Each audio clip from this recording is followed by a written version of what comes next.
हो, मोठा फटका मारण्याचा प्रयत्न. हवेत चेंडू जाईल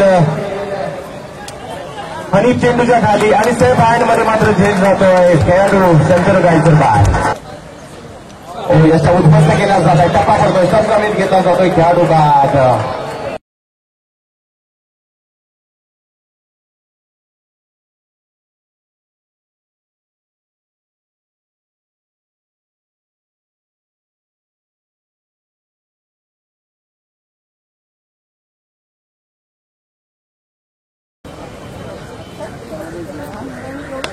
मोठा फटका मारण्याचा प्रयत्न. बॅटची घेतली जाते. यष्टिरक्षकाच्या हातामध्ये चेंडू जाईल आणि आणखीन एक खेळाडू माघारी परत बाद होऊन एका मगोमग एक खेळाडू संपोषित असलेला जातो.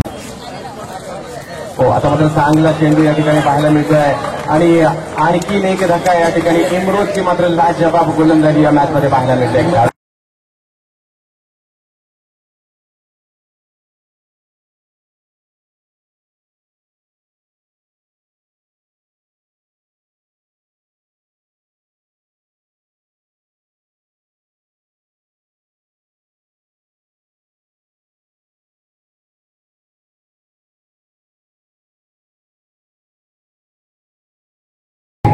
इसी बीच ये गेंद, इस बार ये बहुत ही बढ़िया गेंद. इसी बीच ये गेंद, इस बार हेलीकॉप्टर स्ट्रोक. गेंद हवा में पिंटू गेंद के नीचे नहीं फेंकता पाता है.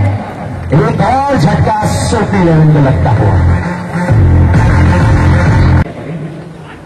इस बार उसी तरीके की गेंद और उसी जमाती ट्रॉफी इस तरीके की इनामी राशि इस प्रतियोगिता में रखी गई है. इस बार काफी तेज तर्रार गेंद थी, तेज गति की गेंद थी. इस बार गति परिवर्तन, चेंज ऑफ पेस, थोड़ा. अगली गेंद लेकर तैयार एमरोज. इस बार मिस टाइमिंग स्ट्रोक पर जिनेश पटेल मौजूद. शॉट एक्स्ट्रा कवर की दिशा में विकेट का पतन और साथ ही साथ ओवर की समाप्ति होती हुई 3 ओवर की समाप्ति